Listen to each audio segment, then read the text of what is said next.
Hi, guys. I'm Brian McCauley, and welcome to the first episode of the Flying for Veterans podcast. Got a pretty good episode for you today, and honestly, I wasn't totally sure what to expect because it is the first one after all.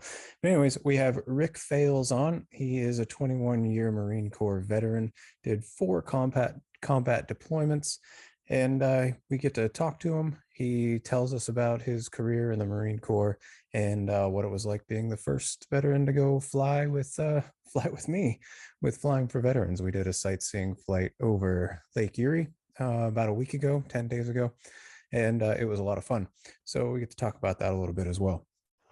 Before we get into the episode, I did want to let everybody know that over at flyingforveterans.org, we just opened a merchandise store, and you can find that at store.flyingforveterans.org. We've got t-shirts and hoodies and coffee mugs and tumblers and face masks and all kinds of cool stuff.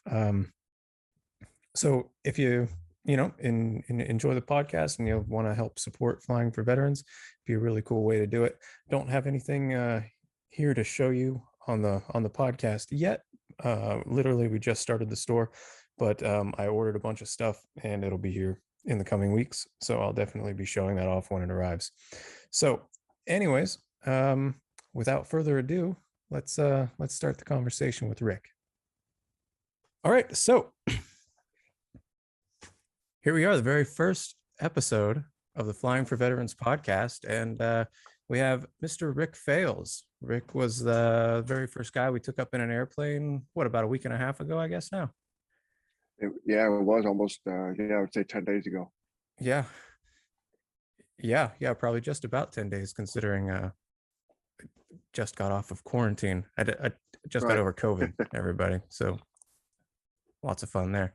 But anyways, Rick, why don't you tell people a little bit about yourself and your military service and what you're doing now. Okay. I'm Rick, and I live in Edinburgh, Pennsylvania, with my wife and 3 kids, a couple teenagers, one in high school, one in middle school, and then one in elementary school. So I was born and raised in Albion. Well, I wasn't born in Albion, obviously. I was born in Erie, but went to Northwestern High School. And then right out of high school, without really skipping much of a beat, is when I joined the Marine Corps. So that was in 1999. And I went to Paris Island, and then my MOS was going to be signals intelligence. So after I went through the combat training pipeline, which the Marine Corps is pretty simple. If you're not going to the infantry, you go to something called Marine Combat Training. If you are going to the infantry, you would go to the School of Infantry, an infantry training battalion. They go there for a few months. Those of us pogues who are non-infantry, we go for about 3 or 4 weeks. So it's a scaled down version of it. Then we're off to MOS school. Let me ask you a question, because maybe this is common knowledge, but to a grunt, I was in the infantry. Mm-hmm. It might not be common knowledge. So you use the word pogue. We always use that sort of insultingly. Is that actually a term that's like not necessarily an insult? I think that depends on how seriously one takes themselves and how you look at it, because I think some do take it as a bit of an insult. I've never quite understood that. You embrace what you are. Infantry is infantry, and good for them. And I'm glad I wasn't them. And then pogues are persons other than grunts, so that's everybody else. And so I was absolutely a pogue. Among my circle, among my group, we would make jokes about it.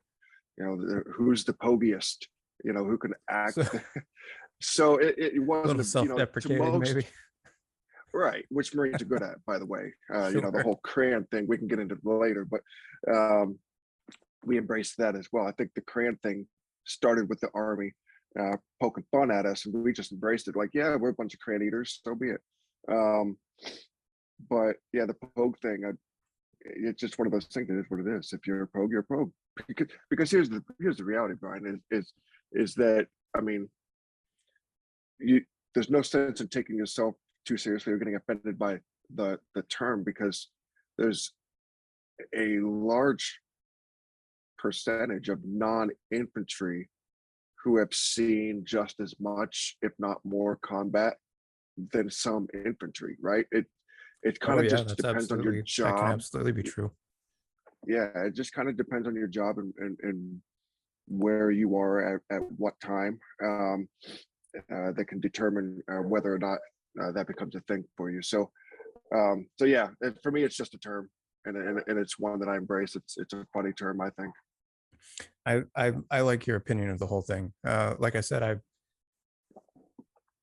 I've only ever heard it in one context, and to hear you use it in a different context was uh, a little different, I guess. But anyways, I Yeah, apologize for interrupting you. Go ahead and keep telling no, us that's about your fine. military service.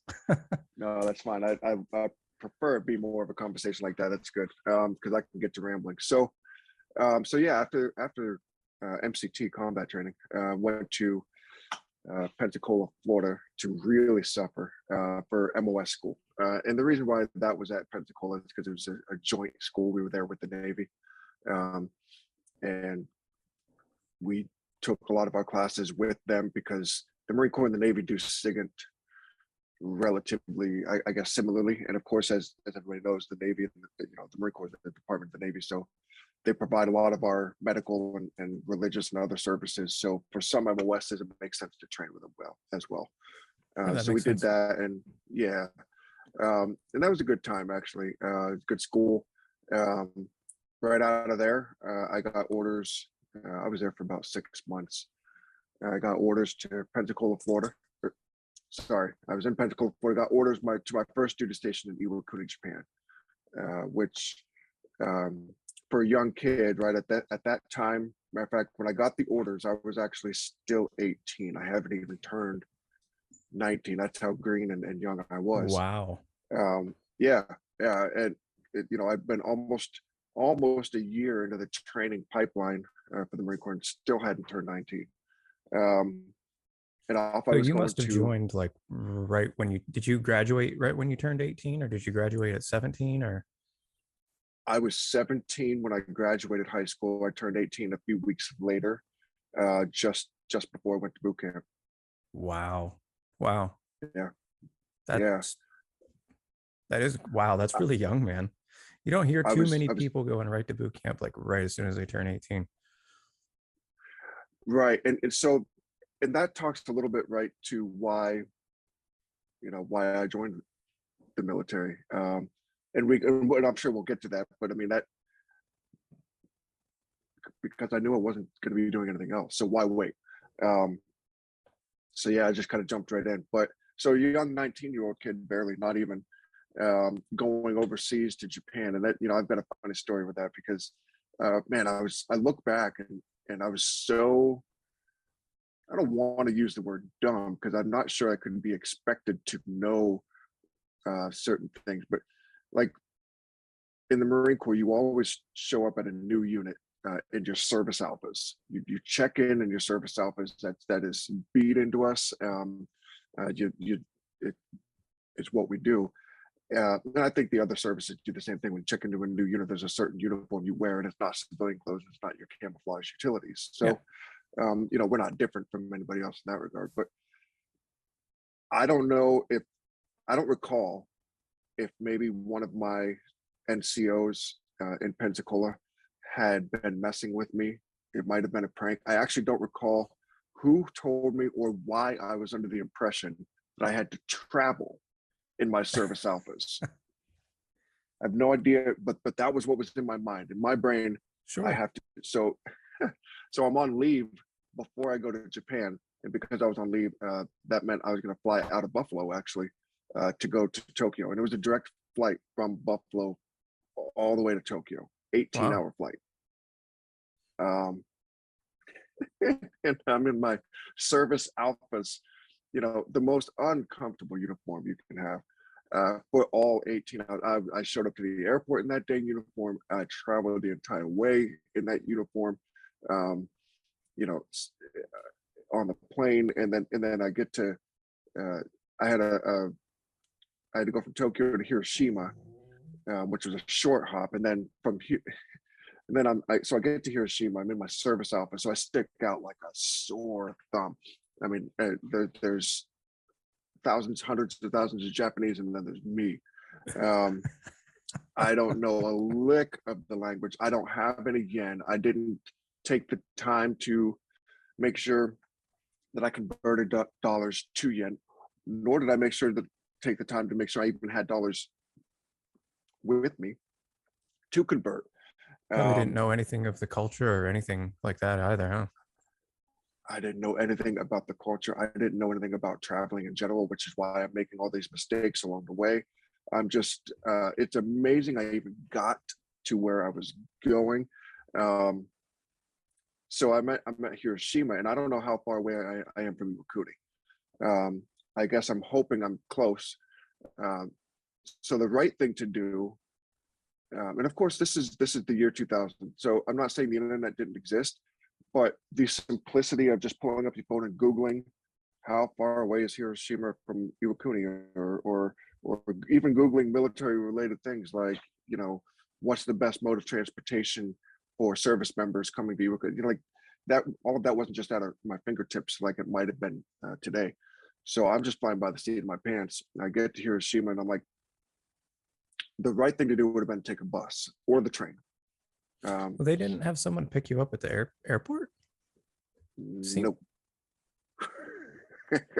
No. And you know what? If they sent somebody to pick me up, I didn't know to expect somebody, so I wasn't waiting on anybody. So, you know, no, I was just there, and I just knew I had to get to Iwakuni. So instead of doing what would be the smart and economical thing to do, which is take a quick train or bus ride, I hailed a cab because I just need to get away from here. I'm having culture shock. I don't know what I'm doing. I just want to get to Iwakuni. So I find a cabbie and I say Iwakuni because it's the only thing I know to say. And his eyes lit up. He's like, "Oh yeah, right here. I got you."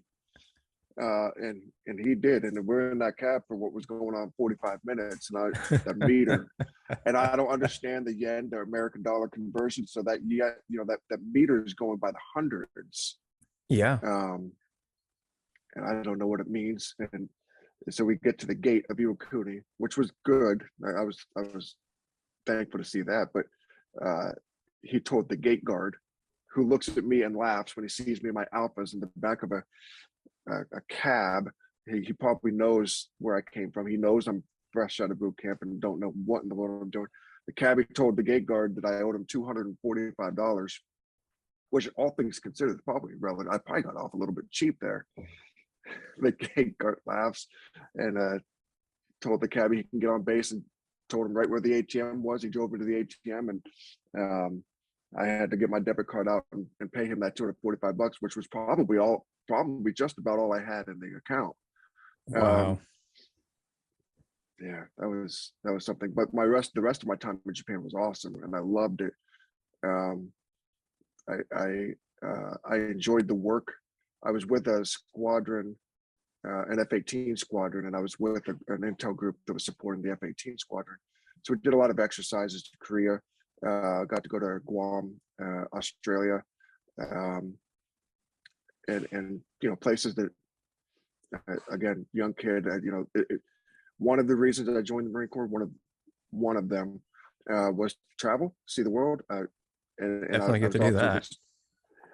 I was off to a good start with that, and I got real interested in the culture. I joined a group of guys who was going up to Hiroshima every weekend to teach conversational English to Japanese folks. So like, it ended way better than it started.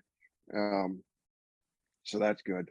But yeah, so, you know, after that, because I left there in 2001, and then I went to some follow-on training before I was going to go to my next unit, which was 2nd Radio Battalion. And while I was at the follow-on training is when 9/11 happened. And so, you know, you and I talked about this briefly up in the plane, which, by the way, was one of the coolest parts of going up in the plane with you, was just the conversation. You know, two old vets up in a plane yakking about stuff. I think that's the coolest part of the whole thing. You know, that was kind of an afterthought of the whole airplane thing. I just wanted to fly vets around and do something fun, But then it occurred to me, I bet we'll have some really cool conversations while we're flying Right. around. Almost some people that I've spoken to have tried to put like a therapy bend on it, but like I'm certainly not a therapist or anything like that. But I do think it is beneficial to talk to people, and like Yeah. and I do think it could, if people are willing to talk, become something like that. If nothing else, make some new friends, and maybe down the road, if somebody needs some help, they'll have just another person that they can call if they need. Absolutely. And it's also another great way, opportunity for, some vets to get together and do Yeah, something. Because, absolutely. I don't know about other vets or yourself or, you know, so I've been 1 year since I've retired. And, and I'm realizing I'm not very good at this vet thing. It wasn't until very recently that I even joined like the VFW. And now that I've even joined, I've gone in the walls of that place once, um, because I don't know why, it's just a little bit awkward still, I think. Um, so things like this is different. It's outside of the box. It's a little bit more low key. Because that one time that I walked into the doors of the VFW, and God love them because it's a great organization, and I will go back, and continue to try to integrate myself. But when you first walk in, I mean, let's face it, and I think this is most VFWs. It's vastly 60s, 70s, some younger, but mostly your Vietnam veterans, your Oh yeah, it's Cold War definitely veterans, older and guys that's and ladies. yeah, Yeah. right. And that's primarily who's in there. But I had a good conversation with the quartermaster of the VFW I was in, and she made a very good point. She's like, we've been helping these Vietnam vets and Cold War vets and everything, even the Korean vets, because they have a few of those. And I think she said we have one World War II vet still hanging around. I thought that was really cool. God love those guys. But she's like, we know how to help them because we've been helping them for years and years and years. We know what different kinds of programs and activities and what they want to do and what makes them comfortable inside their club.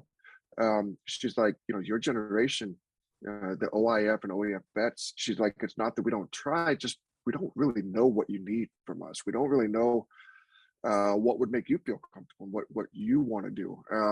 She's like, so I hope you'll come around a bit, and so that we can try to learn that. And so valid points. And I think they very much want to help my generation, our generation of veterans, but we're a bit of a different group. Um, Vietnam vets, when they returned uh, from their combat, uh, it was a different world. They didn't have technology so much like we have. They didn't have the internet. They didn't have different things like that. Plus, they Well, and they returned to were a baby country that killers wasn't when they all came that back great. too. Like, yeah, exactly. People did not like them when they came back. Right.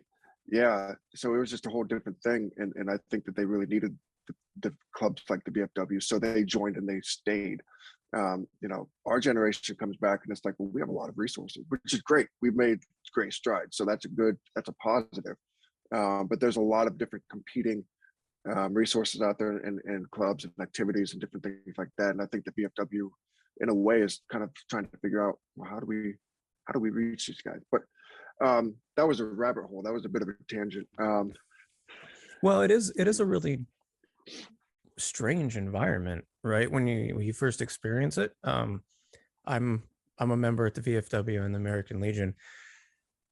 I used to belong to the VFW previously a number of years ago, but that can be a slippery slope too. You Mhm. go in there and drinks are real cheap. They open up real early in the morning, and I found myself frequenting that place just a little too much. So Yeah. I had let my membership lapse, and I didn't go back for a while. Then I started doing this flying for veterans thing, and I thought, well, this would be a really good resource to help try to get the word out. So I, renewed my membership and then also became a member at the American Legion. And it's a it's an interesting place. I can definitely see the benefits of it, like what you're talking about, with the programs and the community, and having a club where guys can go and get together and stuff like that. Um, but it also seems sort of like a slippery slope. Like I was saying a few minutes ago, I could have found myself in trouble there had I continued going at the rate I was. So I think you definitely have to have Right. some control with those places. Yeah. It's funny because I went in there around lunchtime, the first time I ever went in, just to meet with the quartermaster and get my membership stuff worked out. And I don't want to say I was surprised because I had been in a VFW before, um, but I guess I was a little bit surprised by the amount of guys I saw around the bar, um, enjoying a good beer, at noon. But Right. I was also very hesitant to just come right out and judge that as well, because first of all, I think the majority of who was around that bar was probably retired. So how they want to start drinking their beer at noon, I guess. Why the heck shouldn't they? But yeah, you like you said, the drinks are cheap. You would have to be careful in that environment. And so I think that might be another reason why I haven't really thrown myself into becoming very active in the VFW, because that's not the way that I would want to become active there. Um, so I'll get to that point though, because I want to be involved. I want to. I think it's good. Matter of fact, I do find it very therapeutic and good for my psychology to interact with other veterans. That it, it's a it's a it's an important thing for us to do. So organizations like yours that you're trying to get going here, I think are really important, because it's a different thing to do. It's a different activity. It's a different thing for veterans, and I have a feeling. I haven't done any studies, but I have a feeling there's a lot of veterans in Erie County alone who aren't really involved in much, if anything at all, with other veterans, and could probably use that interaction. And so I think what you're doing is good. Um, Well, thanks. and just so that we can move on to other topics, I guess I'll finish up, and I'll try to go quicker about it. Um, what my 21 years looked like. So yeah, after 9/11, I went to Second Radio Battalion in Camp Lejeune, North Carolina. It's basically, so for SIGINTers, especially in the Marine Corps, we have 3 radio battalions, and that's where you want to be. Those are our, and I'm using air quotes here, ground battalions for SIGINT. That's as unpogy as you get for for my MOS. If you want to do real SIGINT and real world operations, and deploy and go in detachments and go here and go there and go everywhere, then you go to a radio battalion. There's a lot of other ways that you can do SIGINT in the Marine Corps, a lot of other units. Um, but if you want to do it the fun way, and you want to be busy and be active, then you go to a radio battalion. So I went to Second Radio Battalion, and it was a great choice. I had honestly nothing but really positive experiences to look back on. But of course, while I was there, from the moment I got there in the later fall of 2001, there was nothing but preparing and training for whatever may come. We didn't have any orders yet. The battalion, wasn't going anywhere just yet. Like some other folks in the military, right, really got spun up quick, and were in Afghanistan quick after 9/11. That wasn't Oh us. yeah. Yeah, we spent all of 2002 ramped up training exercises and gear prep. We overnight went from a military that was enjoying, quite frankly, its peacetime, to one that clearly the writing was on the wall that we were no longer going to be a peacetime military. So you've got to It's time to dust go to off some work. of that gear. Right, exactly. And I think of a lot of us, I think most were I don't want to say excited. That would maybe be incorrectly putting it, but yeah, I mean, you don't join the military to just sit around, Right. right? Absolutely. So Yeah. yeah, and certainly it's certainly not the Marine Corps. So everybody was anxious, I guess. So yeah, a lot of that was done in 2002, and then in 2003, it's interesting. So my battalion deployed, secondary battalion deployed, but we support a lot of other units who don't have organic SIGINT capabilities within their units, but because they don't need them in garrison, they don't need them in America. But when deployed, when in a theater of combat, they need some of those abilities. So Radio Battalion will deploy as a battalion, but also send detachments out to these other units who need a SIGINT element with them. I joined a group of 5 other Marines from Radio Battalion to be detached to what was called at the time the Forest Service Support Group, the logistics group. This was the unit that was going to be responsible for all of the mass amounts of convoys that were going to get gear from the staging area in Kuwait to the forward moving grunts who were going to be making their way through Iraq after the invasion. And this unit was going to be the main logistical supply chain. So, and they needed to be able to have access to the certain classified networks because of what they were doing. Until you're not going to move a whole lot of gear and equipment and everything else up if you don't have some good intel to make sure that your convoys don't get hit and everything else.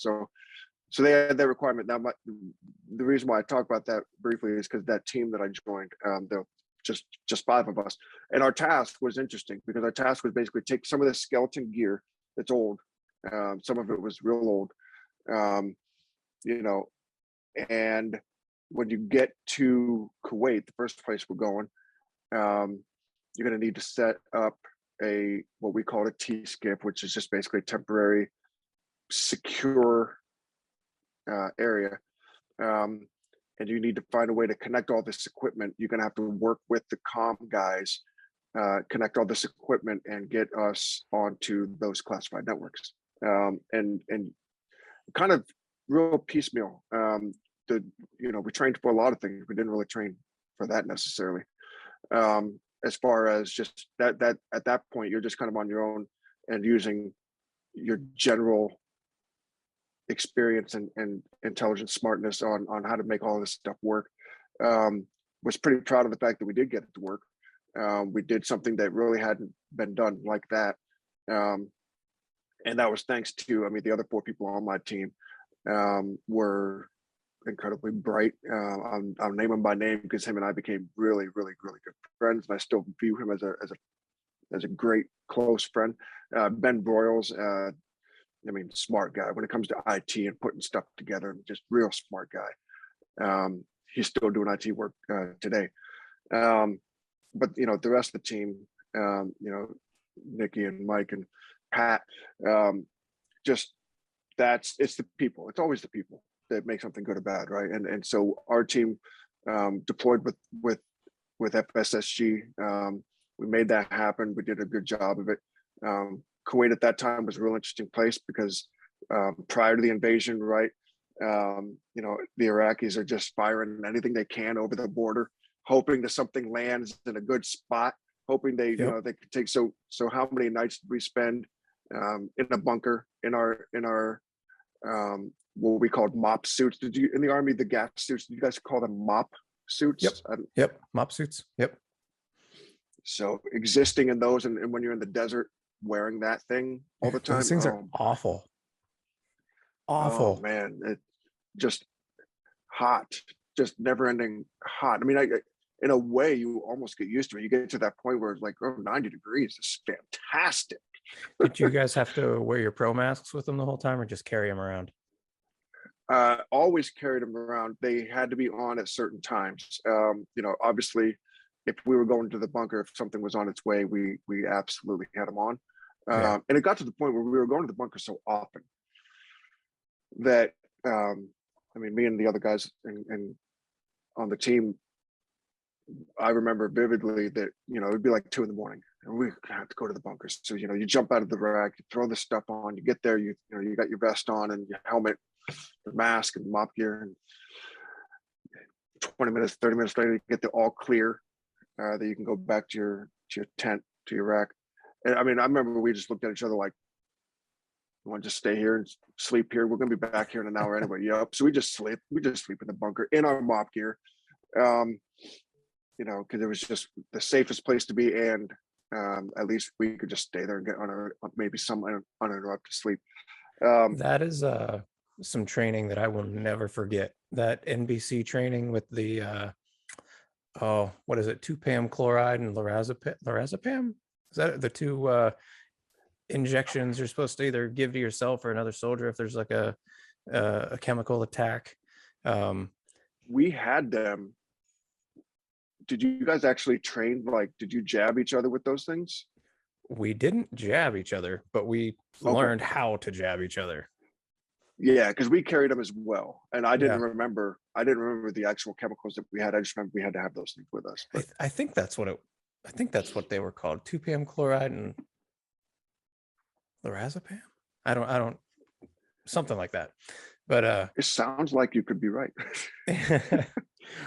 Yeah, I just remember going through that training and doing the whole lay down flat and put the the brim of your K-pot in the ground. If there's like this isn't gonna do anything. Yeah. Like if there's a nuclear attack, we're all gonna die. Like why are we even doing this? And the problem with the whole chemical training aspect is we were the military as a whole. I mean, we're taking our best guess at what this is going to look like and what our response should be, but we hadn't been chemically attacked in decades or forever. Right. So we were. It was at best a guess as to what would work if we got gas. But but I remember vividly that it was a very real concern and a very real threat because we knew that the Iraqis had chemical weapons, right? I mean, sure. There's a lot of political debate on all of the whole WMD. I'm not going to get into that, but we knew that they had things. I mean, they had a general that they called Chemical Ali. He was in charge of the chemical. I mean, he existed for a reason. He was a bad man too. So we knew that any of those scuds or any of those missiles that they were sending our way, you never know. And it would only take one that's fully loaded with some kind of chemical agent to really. So we took it seriously in terms of putting our gas mask on and keeping it with us, and always if there was a missile inbound, you didn't see anybody blowing it off. Everybody put their masks on. I mean, there was a lot of grumbling because, well, yeah, it was what's a group of what's a group of Marines and soldiers if they're not grumbling? That's kind of what young Marines and soldiers do. So yeah, there was grumbling. We weren't happy about it, but I think we all pretty much took it seriously. Oh yeah, definitely. We always took it seriously as well, but I wasn't trying to imply that we didn't, but I was just thinking, I know you the whole if there was a nuclear attack, basically the remedy was lay down on the ground, and I was like, right, yeah, and what's that? That's just because I think as a military we just didn't really know like what's right, and probably to some extent we still don't, because thankfully, absolutely thankfully, we haven't really dealt with a chemical attack like that in a conventional war in a very, very long time. So it is kind of a bit of a guess, but so yeah, I did that 7 months over there, and then so came back from where that were you deployment. at in Kuwait? In Kuwait, I was at Camp Fox. That was our primary logistical staging ground for the entire Marine Corps effort in OIF. Pushing up, occasionally traveled around to a couple different camps in Kuwait itself, and then did go into southern Iraq as well. Did you ever make it to Doha? So Doha? I've been to Doha a couple times on a separate deployment as well. I've been there for IT related, comm related things. We had to go there because Doha was more the hub for a lot of the comms in the area, or at least it became that way. Were you at Doha? That's where we went through, was Doha, yeah. Okay. Small I world. don't remember a lot about it, but Yeah, it was, your basic you know, base in Kuwait. There were those trailers that people slept in, the crappy showers, and little tiny PX yeah, and chow hall, and nothing special. yeah, um, yeah. It was. I remember how excited we were when we finally. So because we got there in early February, uh, of 2003, and I mean, of course, when we got there, there was nothing. We were setting up the tent. There was just nothing but rocks and sand. Um, so of course, it was Oh it yeah, no was it three. was MREs. We had so I remember later. I don't remember exactly when, April, May. When AFEs came with their trucks and they brought their tents and they set up a PX for us and stuff like that. And that was a big deal. We were pretty excited about that. Um, Oh yeah, of course. yeah, yeah, that was cool. So yeah, came back from that deployment, and then a lot of things actually happened after I came back from that deployment because I decided that the Marine Corps was pretty fun, and I could afford to do that for a few more years. Um, so I re-enlisted. Um, I uh, I got married just a few months after we got back, and my wife Heather still with her. She's been fantastic. Um, she kind of stepped into this whole military lifestyle and did so with a whole lot of grace. So um, That's really cool. yeah, so um,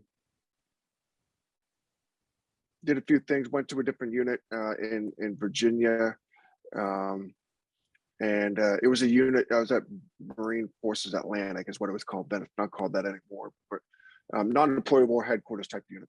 Um, and that was all right for a little bit, but you know, I, I to stay competitive, especially in the Marine Corps, you need to deploy.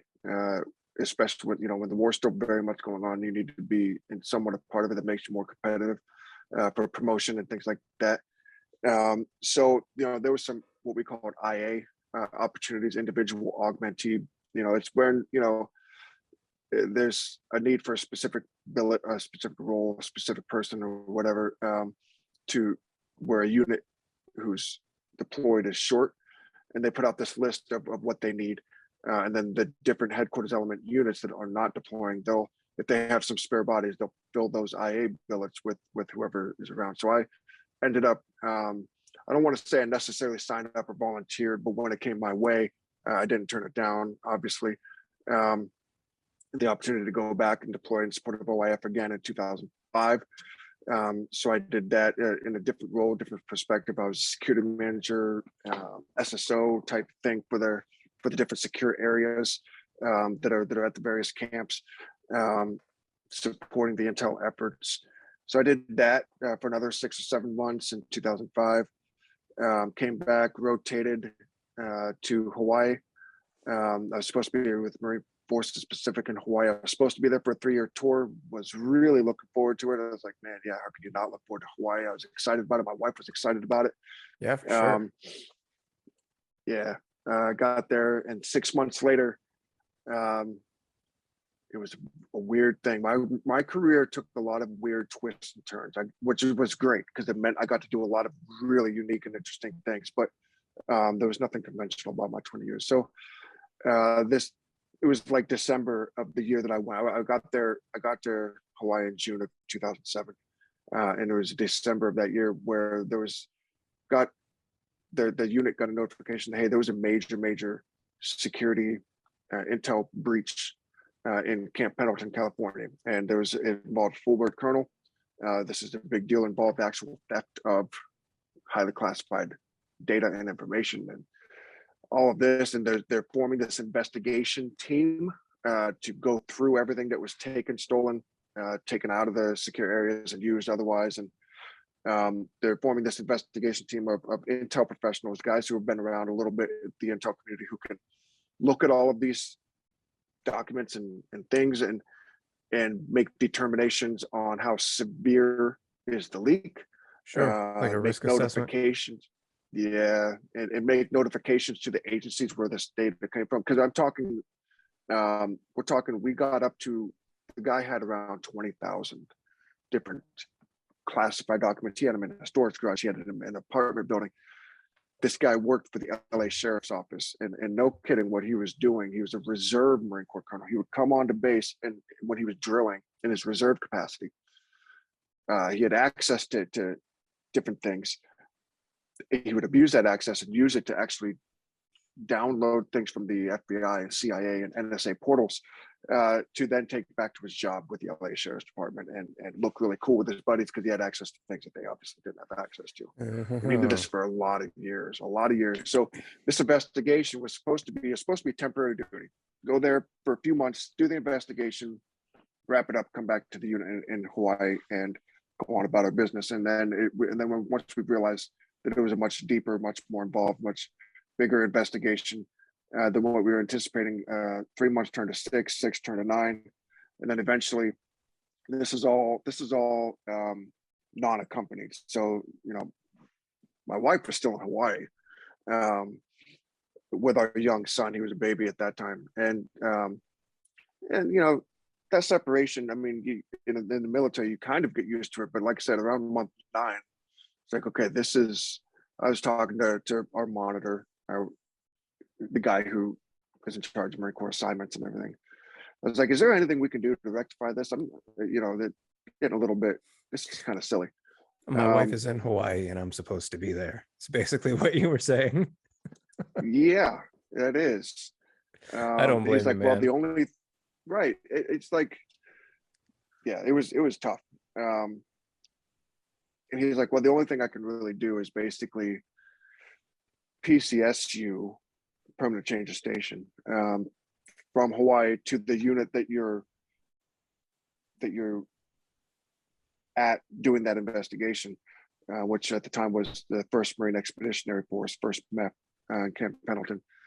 He's like, I'll PCS you to that unit, as long as they have the understanding that you don't actually belong to them, you still belong to the investigation. But that way, because when you PCS somebody, then the dollars become available to move your family there with you. I was like, well, what I would prefer is to do my full 3 years in Hawaii. I was kind of looking forward to that. But if this is the only way to get my family back together, then okay. Then that's what we'll do. So that's what we did. So I ended up starting a tour there. Then the investigation eventually wrapped up. Brought the guy up, and he had people helping him. There was like a team, if you will, of 5 active duty and reserve service members that were involved in that whole thing. We finished the investigation. When we finished our electronic digital database of all of his stuff that he stole, that he took, that he misused, was actually bigger in size and scope than the Library of Congress. No way. Yeah, it was there. So it was an extensive investigation. Got some local press media, because it was like, it treaded on that domestic espionage kind of situation. Yeah. This rogue Marine Corps colonel went nuts, and so it was a story.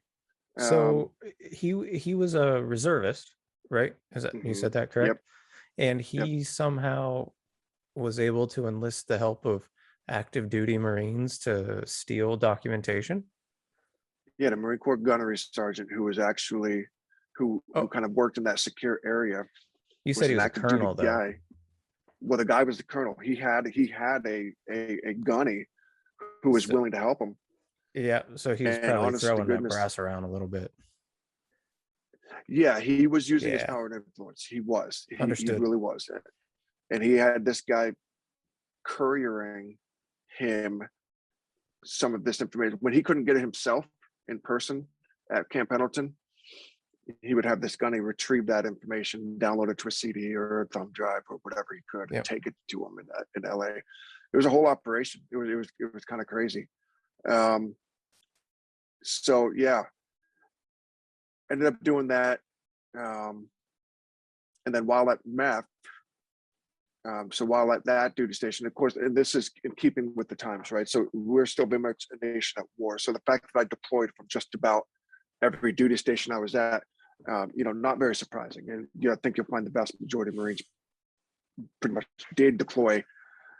For me, it was every couple of years, but for a lot of Marines, it was even more frequent than that. It was like 6 months there, 6 months back, 6 months there. So that was just how it was in the 2000s. But that time when I was at MEF, I deployed to Afghanistan for the first time.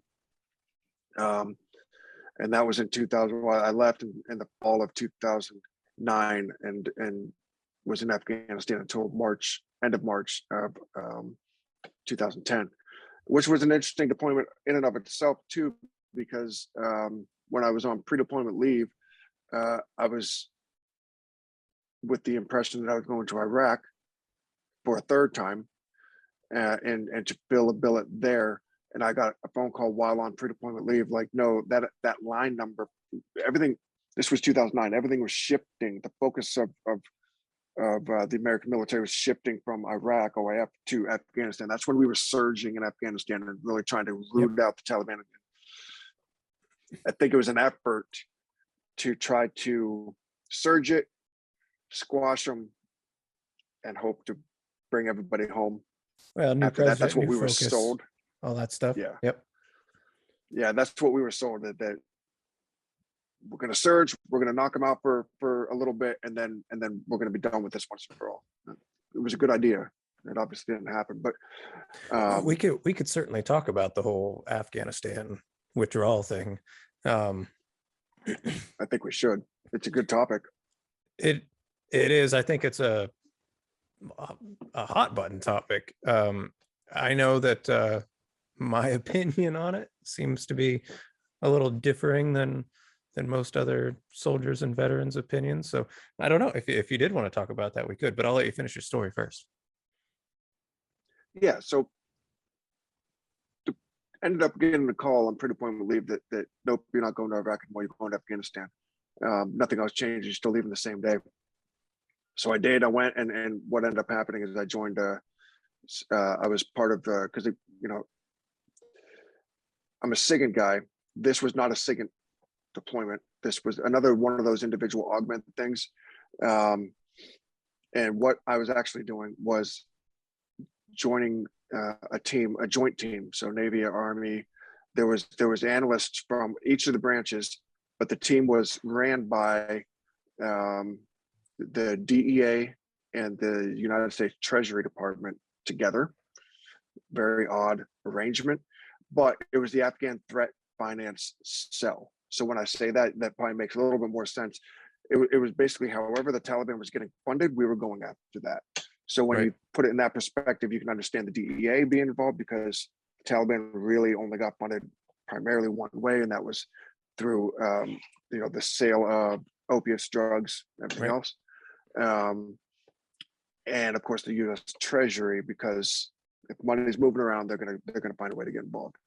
So they sent one of their best analysts, which before that deployment, I didn't know the Treasury Department had intelligence analysts, but that was new to me, but they do. I actually, after getting out of the Army, I worked for the Treasury Department as a special agent. I was an IRS special agent in the criminal investigation. So you're division. familiar? Yeah. Yeah, I found that real interesting. And the guy that was there, and I'm not going to use his name because he's still involved in a lot of heavy duty stuff in foreign countries with the Treasury. But man, what a guy! What a great guy! Just a brilliant mind, a brilliant analyst. But anyway, so I get out there and I get to Bagram, Afghanistan, which is in the northern part of Afghanistan. And I show up at, there was a whole brouhaha about, when I got there, the few Marines that were at Bagram, because it was an Air Force base, were like, we don't really know what you're doing or where you're going. We don't recognize this group. We don't know who they are. Like I said, that's a whole separate story. But anyway, I got to the team, and when I checked in with them, I realized that I was the only Marine.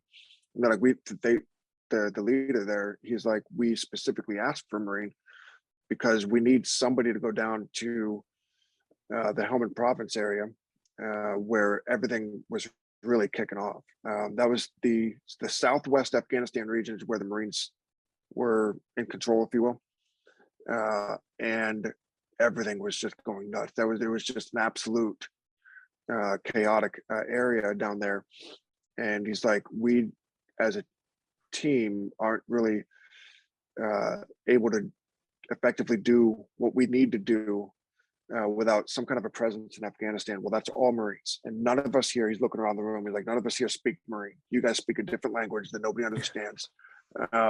He's not wrong. He's like, so we need, and I made it clear to them up front. I was like, I'm not really an analyst. It's not really like just raw intelligence analyst, like, which is what I think they thought they were getting. I was like, I'm not that. I'm sorry that the Marine Corps told you were getting that, because that's not what you got with me. But I will. But I'm a hard worker and I'm a fast learner. I'll do whatever you need me to do. But just up front, don't expect the finest of intelligence analysis to come from me. They're like, no, we don't care. We're going to keep you here for 2 weeks. We're going to make sure you are, give you a crash course on what we need you to do, what our team's all about, what we're chasing, and then we're going to send you down there. And at that point, you're going to be very much on your own. And any relationship you make, and any headway you make, and any progress, we'll support you from here. But the relationship building and the integration that you're going to need to do with the Marines who are down there kicking doors in and actually assaulting. That's gonna be how successful you are, or what the ATFC looks like in Helmand Province. It's gonna be on you. I was like, oh, and I was a staff sergeant at the time, so I had experience. I had been in the Marine Corps for about 10 years. I wasn't at that point. Thankfully, I wasn't the same dumb kid who traveled 18 hours to Iwakuni in my service alphas because I didn't know any better. So it was a bit daunting, but man, oh man, that 6 months, easily the coolest, best, most unique 6 months of my 21-year career. So many things I can't even necessarily go into. Well, sure, yeah, I'm sure a lot of it you can't. Yeah, but man, it just the hardest I've worked in my 21 years was there. The most sleepless nights, just the absolute pandemonium. Every day was chaotic. Every day was something new. When you're working with the DEA and you're working primarily with special operations task forces, because we needed to work with them because we needed to skirt the rules. I know I'm not supposed to say that, and I know that's like skirt the rules. Oh, but we did. We had to. There were a lot of strict rules with who you could action, who you could target, who you could go after, and we were working in a bit of a unique environment to where we were going after the financiers of the Taliban, who were equally bad guys, but because they weren't running around with an AK-47 or laying IEDs, they were able to skirt a lot of the attention of the U.S. military. So could you consider them like the white collar terrorists? Right. Yeah, I could. And they're flying under the radar. They're moving money around, weapons, other things, drugs, whatever it took to fund and keep the Taliban going. Nobody else was looking at them. Nobody else, and we were. And we were trying to leverage every aspect of the intelligence spectrum, which there's a lot of different ways that the military does intelligence. We had to be able to use all of it, and bring it together and get people to realize that these guys are bad guys also, and they need to go. Right. And just that effort, what it took to make that happen, and the work that we did, man, it was just phenomenal. It was an incredible experience. So that was unique. So anyway, got done with that, come back to the States, right, 2010. When it was time to leave California, I was excited because I really I didn't like California. A lot of people love California. I thought it was the worst. So I was ready to get out of there. And so I went back to 2nd Radio Battalion. First time I was there, I was a Lance Corporal. By this point, I was now a gunnery sergeant, so it was going to be a whole different perspective. But I was looking forward to that. So I went back as a gunny, deployed again to Afghanistan. This time with the battalion, with the the Marines from 2nd Radio Battalion. I was really excited about that. Did that in 2013, and it was a very standard SIGINT kind of deployment. We had our teams integrated with the Marine Corps grunt companies and battalions, and so yeah, had a good deployment that time. Things are starting to wind down in Afghanistan around that time in terms of there was a bit less combat, starting to focus more on peacekeeping is not the right word, but building these villages up, and just really at that point, just trying to keep the Taliban out so that these villages could start to recover and start to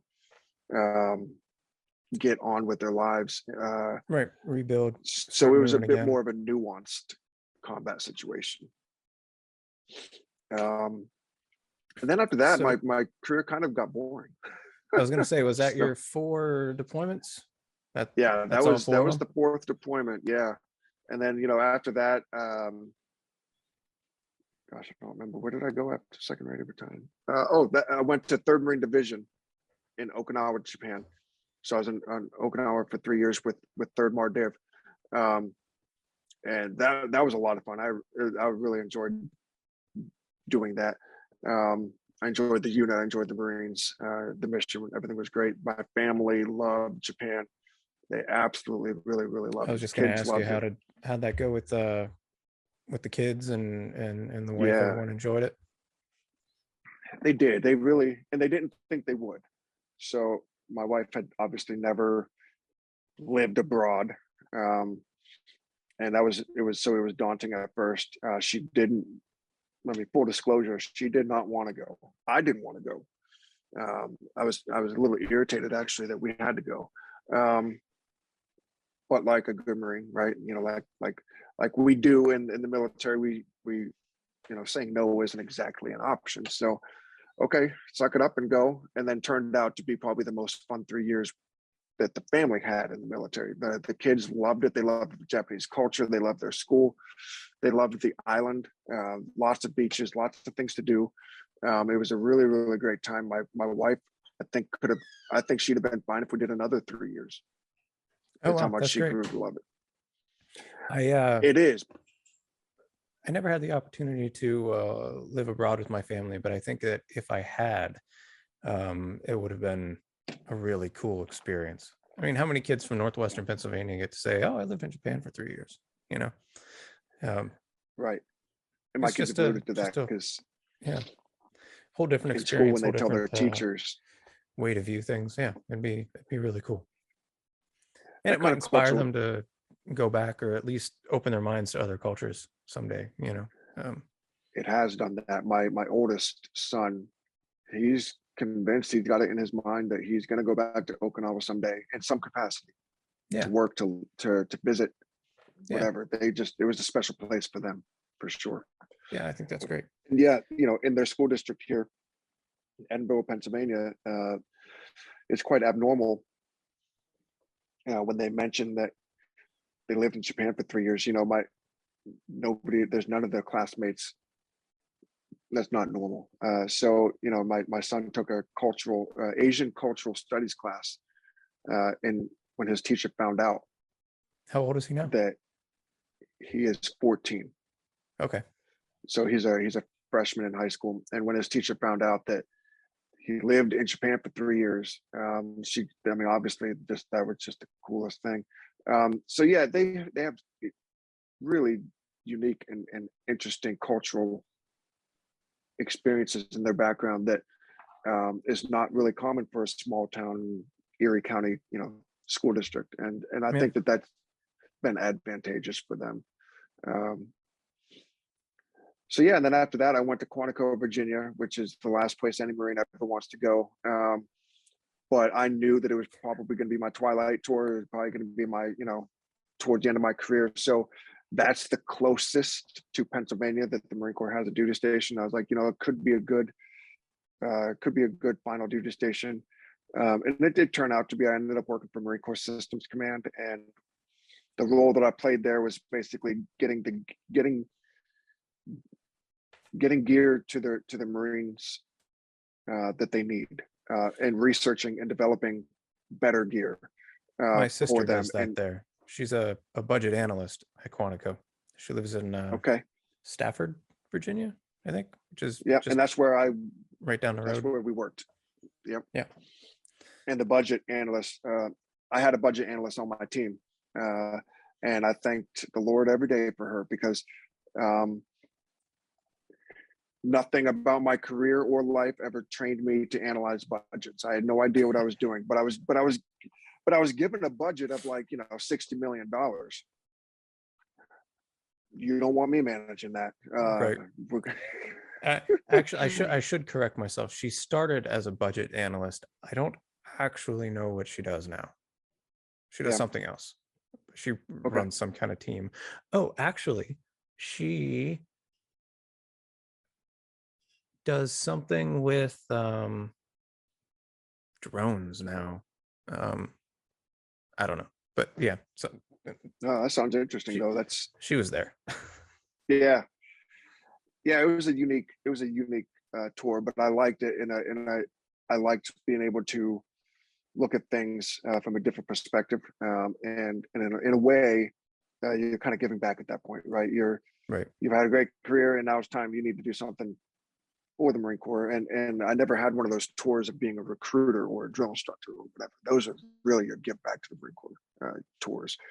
I didn't ever do that. So yeah, I mean, that's it. It took me a while to get there, but I'm long-winded. That's my career in a nutshell. Well, I'll tell you what, man, you're making this first interview real easy on me. I don't think I've really had to ask you any questions whatsoever.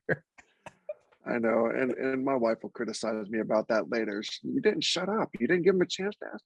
I know. I'm not. Well, no, it's great, because honestly, I don't want to have to draw questions out of people. Right. And I certainly don't want it to be about me. Like this episode is about you. So you volunteering so much information, that's awesome. Save me the trouble of trying to pull it out of you. And remember, I said I don't really know how to be a vet yet.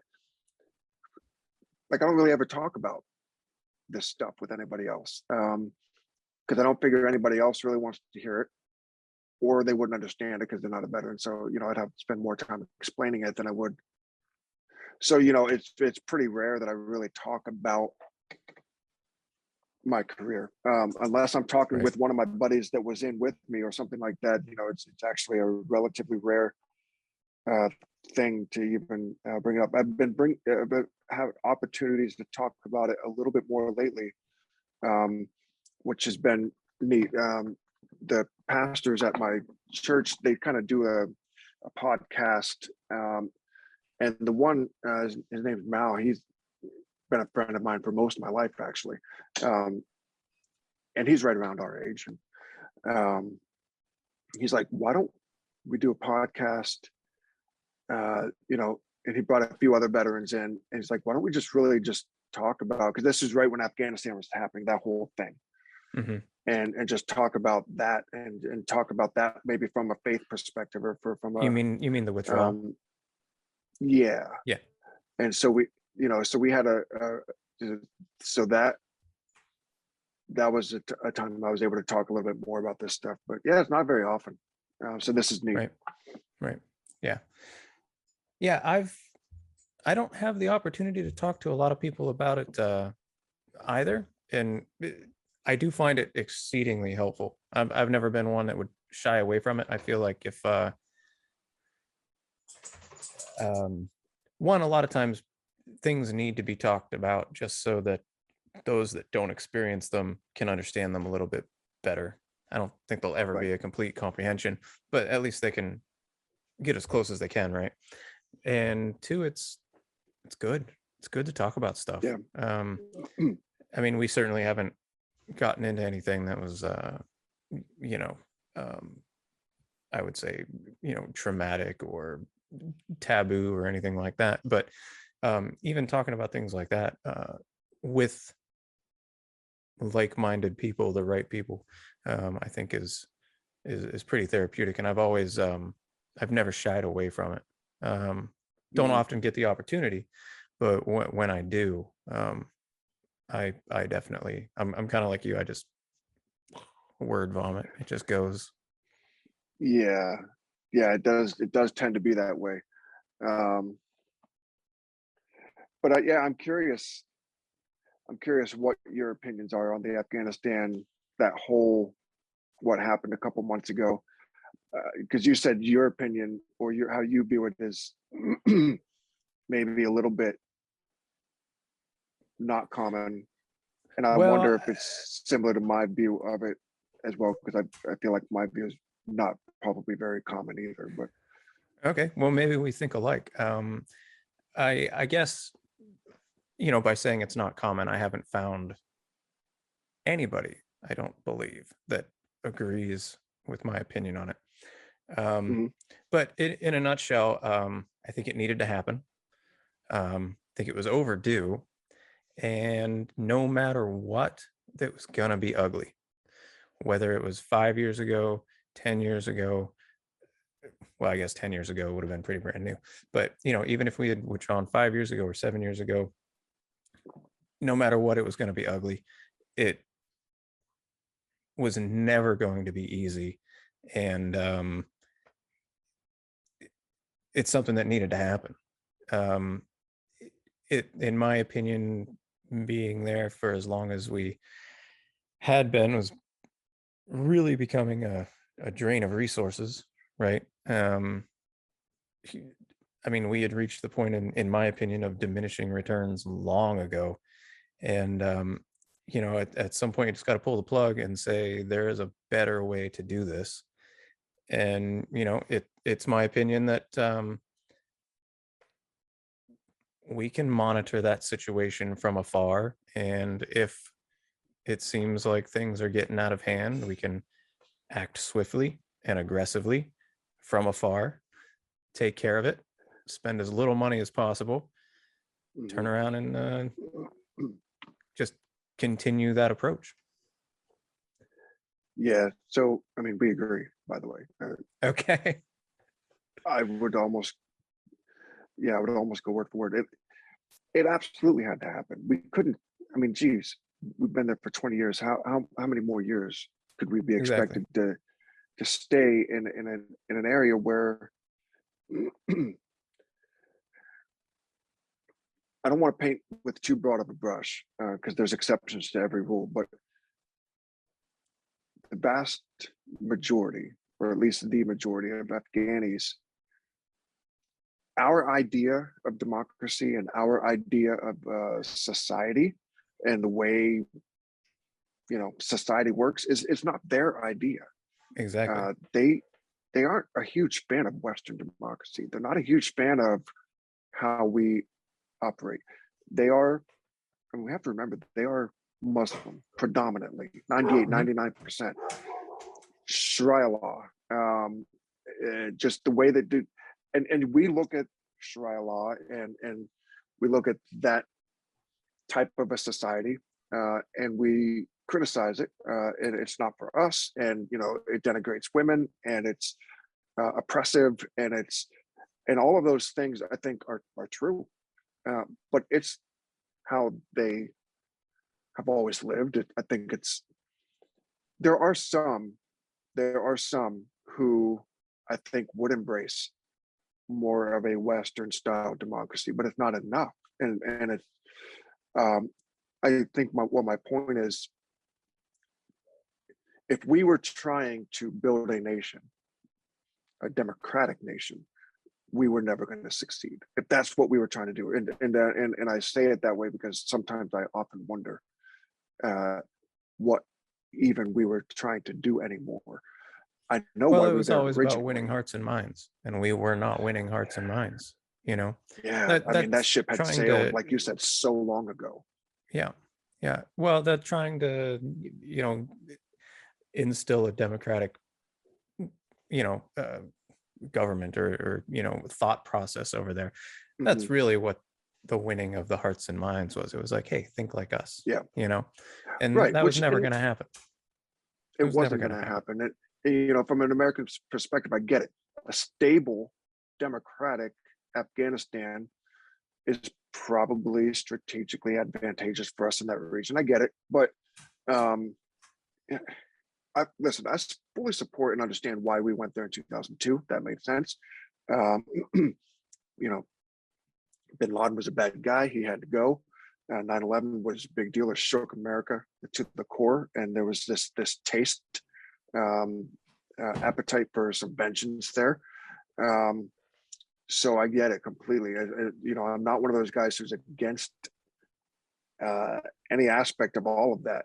I do feel like, especially after we got Osama, right? Once Bin Laden finally, when did that happen? 2013, 14, maybe 15. Either way, Yeah. right? It was in one of those Wow. years. How do we forget that year? I think it was 13. Could be. I think. Yeah, I don't Oh know. wow. It was around that time though, from somewhere 13 to 15. We got him. I think at that point, that's when okay, it's time to scale back, draw back, which we did.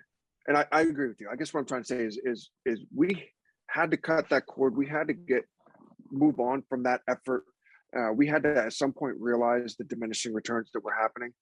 Um, and I don't blame, because that's something we talked about on another podcast that I told you about. Like we talked about, we didn't talk about who's to blame, but it was brought up. Like, so point is, I don't think you can blame Obama. I don't think you can blame Trump, and I don't. Bear with me for a second because I'll explain it. But I don't know even so much that you can blame Biden for how it turned out. Obama kicked the can down the road. The whole, complete withdrawal, the complete be done in Afghanistan that got kicked down the road because it's not. It wasn't. I think it's something they knew had to happen, but like you said, it was going to be a bit of a disaster, probably whenever it happened. Oh sure. So nobody wanted to be the guy in charge when it happened. So got kicked down the road, the candidate. Trump said a lot of things. Trump said we needed to get out of those wars. Trump said we needed to shift our focus. We need to regroup. He said all of those things, and I agreed with all of those things. But then when it came to actually doing them, wasn't really happening. I think plans are being made, but again, not really happening. And then enter Biden, and we're still in Afghanistan. And so there's a lot of areas you could blame Biden and his staff, his administration, everybody, because it went badly. It went really, really, really badly. Execution was terrible. It was backwards. They were closing down major bases, Bagram being one, Yeah. before they got people out that needed to get out. I don't understand that. I would never understand that. That didn't make any sense. So the execution was absolutely terrible. But I agree with you in the fact that, to put it simply, A, it had to happen. And it had to happen like yesterday, 5 years ago. And B, it was probably going to be pretty disastrous no matter when it happened at this point. I think it could have been a lot less disastrous than it was. And that was really disappointing. Yeah. And that attack at Kabul that cost, 12 Marines and a corpsman, I think, really didn't need to happen. It didn't have to be that chaotic. It didn't have to be that crazy. We didn't have to leave so many people behind. I have a real heart for a lot of those Afghan nationals that helped us along the way.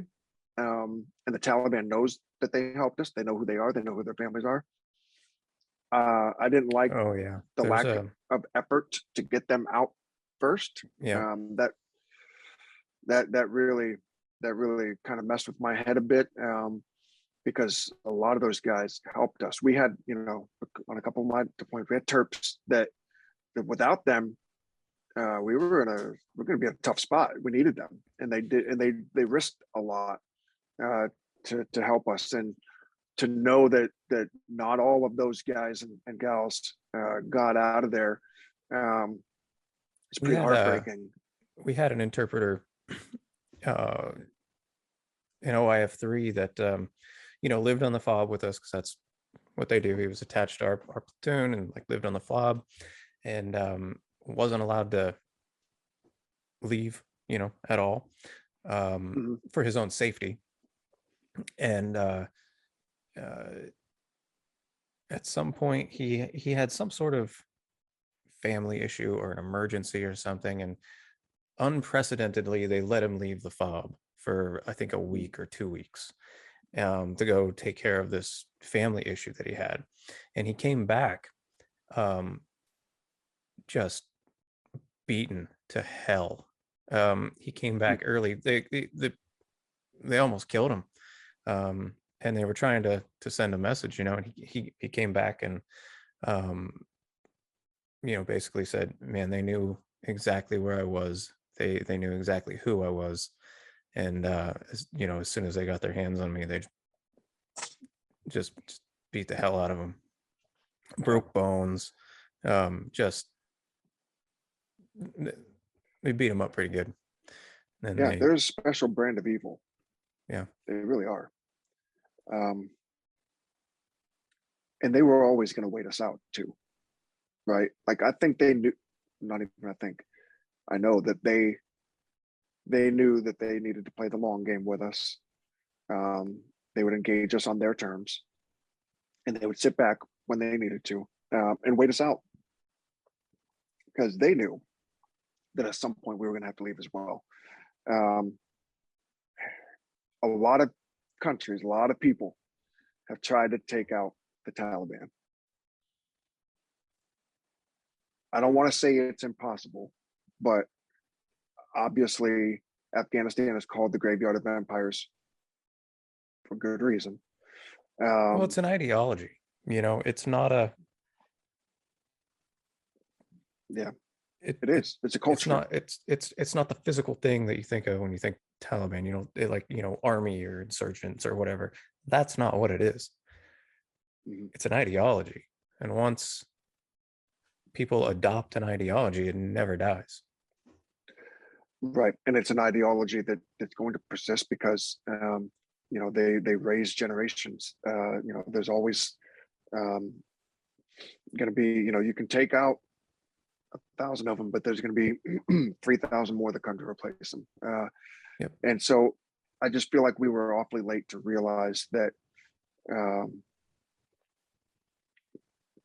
we weren't going to be successful trying to change the way Afghanistan is, culturally, societally. And I just feel like we tried too hard to go down that road. And so that's an unfortunate aspect of it. I mean, I'm very proud of the work that we did. And it's never our job, right? As regular guys, as regular soldiers, regular Marines, lower guys, it's not our job to win wars. That's the politician's job. If we win the war, good for them. If we lose the war, okay. That was never our job. Our job is to go over there. We have, objectives. We have missions. We have the soldier and Marine to the right and left of us, our teams, and that's what we had to do. That's what we had to focus on. Everything else is very much out of our control. And that's just the way I try to look at it. Because if I don't look at it that way, and I'm sure you can relate to this, if I don't look at it that way, then I'm going to look back at the last 20 years. My entire career basically spent in a wartime military. And if I don't keep the right perspective, it would be very easy to look back at that and feel like it was a waste, or feel like it was all for naught, or feel like, I've got brothers and sisters in Arlington. I'm sure you do too. People who I was close to. And you got to keep the right perspective on it to not feel like that was all wasted. So the way that I keep my brain in the right spot is It was never our job to be victorious in Afghanistan, whatever victory would have looked like. I don't think we ever defined what that was going to look like anyway. It was our job to go over there and do our job, and look out for those to the left and right of us, and do what we were tasked to do as best as we could do it. And we did that. And I think that we made things a lot better for Afghanistan, for your average local villager. A lot of towns that never had water or electricity, or a soccer ball or whatever else, they got those things because we came in and provided it. What the Taliban does with it now, it's just something that we can't control. But I think we did a lot of good over there. I think we took out a lot of bad guys. So that's how I keep my mind right on it, because it would be very easy to look at that and say, what a waste. But I don't think it was a waste. So, yeah. All right. Well, let's move this along a little bit. I was going to try to keep these to about an hour, but I certainly don't want to stifle anything that you're saying and put a time limit on you by any means. But what'd you think of the airplane ride, man? Oh, it was awesome. It was cool. That easily the smallest airplane I've ever been in, and probably will ever be in. It's tiny. It's tiny. It's a little Yeah. Cessna 150. It's only got 2 seats. It's tiny for sure. Yeah. Yeah. But in a way that it's cool, because it's easy to see out of it. You can look around, and so it's easy to look down and look around. It'll never in my life get old seeing Presque Isle and Erie, the area from the air. I think we've got a really neat and beautiful area here. So seeing that from the air was really cool. And we were low enough to really be able to get a good look at things. And just being right up there. There was a unique position, and it was a lot of fun. And like I said, probably as much as I enjoyed the aspect of being up in that plane, a bit of, a little bit exhilarating, and seeing everything from the air, that was really cool. But I mean, the conversation was cool too. So that was probably, we had a good opportunity to talk about a lot of things up there while we were flying. So that was cool too. Yeah. It was, being the first guy to take up, I wasn't entirely sure what to expect. We could have sat there in silence the whole time and just flown around, or we could have talked like we did. I think given the I think anytime you put 2 veterans in a tin can, they're going to start talking to each other. So I was kind of banking on that happening, and Right. You certainly didn't disappoint. And I totally agree with you. I think we're really lucky to have Presque Isle State Park and the lake and everything. It does make for pretty neat scenery to fly around and kind of see things from a different perspective. And I mean, I've done it a bunch. Like I'm the guy that flies it, so I see that stuff all the time. Right. But you're right, it never gets old. It's always different. It doesn't. The sun's different, or maybe it's overcast, but it's still really pretty. It's just always different, and the lake always looks different, and it's just a lot of fun, and it's a neat perspective. And I just wanted to, I guess, share it with other people. And I mean, I think that's so cool, because I mean, correct me if I'm wrong, it seems like I'm speculating, but it seems like this kind of like the primary reason you went and took the time to get your private pilot license was to be able to kind of do this nonprofit and take bets up in the air. So that aspect alone is really cool. Yeah, more or less. I've always wanted to be a pilot. I always wanted to fly, and for the last handful of years, I guess maybe 3 or 4 years, I've been trying to figure out a way to give back to the veteran community. And I started the private pilot training, and part of the way through it, I thought, man, wouldn't that be really cool if once I'm a pilot, kind of get all my ducks in a row and everything, and then take vets around in plane rides. Like how Right. like Yeah. that could be the thing that I do.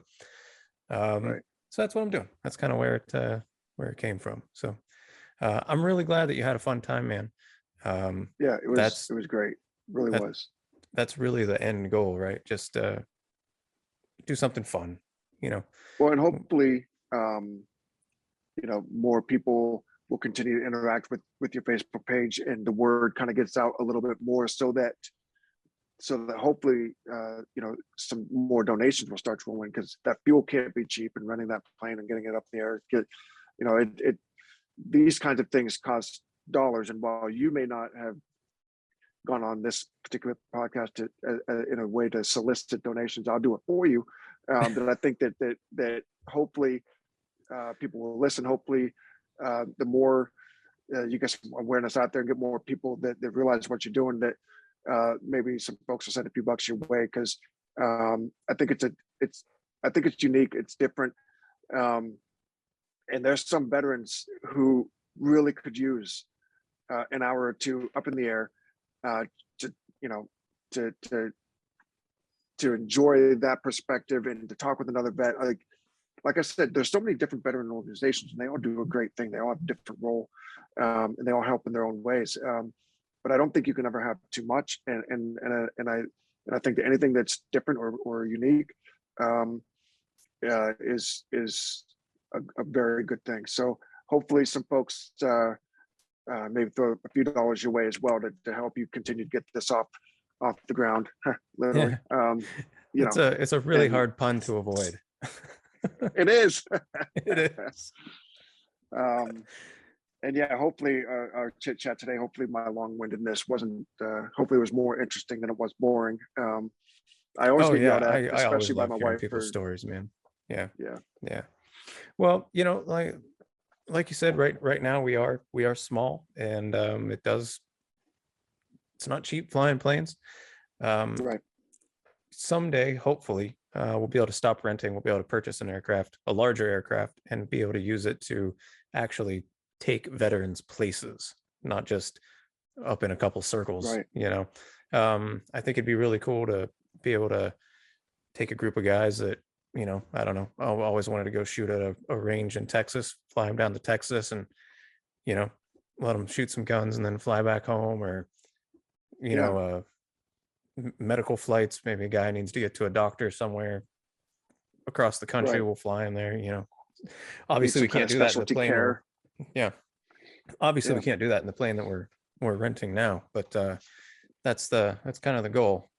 We'll get there eventually. Well, I think that's all. Yeah, I think that's really cool, and I hope that you're able to get there. And I'll do what I can to get the word and awareness out as best as I can. Yeah, it's cool. I had a really good time. I'm glad we were able to sit down and do this. Yeah, thank you for doing it. It was sort of an afterthought. And so yeah, I appreciate it. We're taking another veteran up on Monday, and she has also agreed to do a podcast episode. So maybe this will be something that we can continue. Good. Yeah, I would look forward to hearing that, and I hope that goes well. So I'm glad I didn't know if you had scheduled that yet or not. So yeah, COVID. Hopefully the weather cooperates with you. Right, it'll do that. Yeah. It's supposed to be good weather on Monday, so hopefully we can fly. It is very weather dependent. You're right. So yeah. But yeah.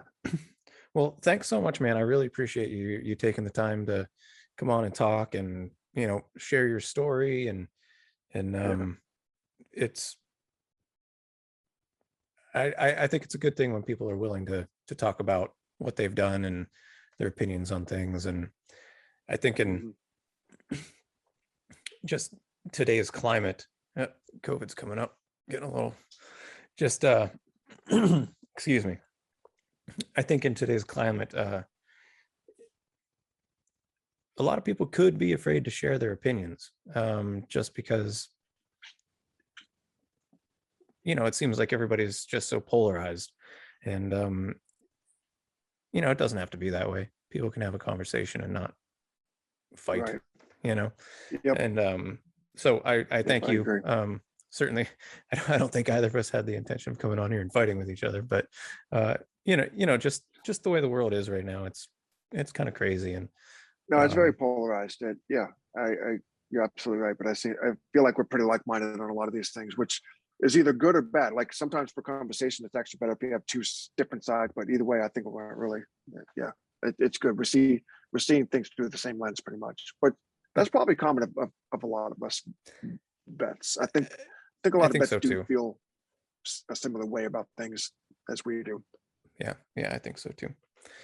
All right, man. Well, I'll let you go. Thank you All right, again brother. so much for doing this, and thanks for being brave Yeah, enough to be the first guy to go fly with me for the nonprofit. So it was a lot absolutely. of It was fun, and I great. really appreciate it. Yeah, went off without a hitch. All right, Brian. Hey, you take care. Best of luck on growing the Hey, nonprofit. hey, thanks a Rooting lot. for you. And if you want to go up again in the future, just let me know. It's All not right, a one brother. time deal. So Okay. all right, All right, man. we'll Take care. talk to you later, Rick. Bye. All right. Bye.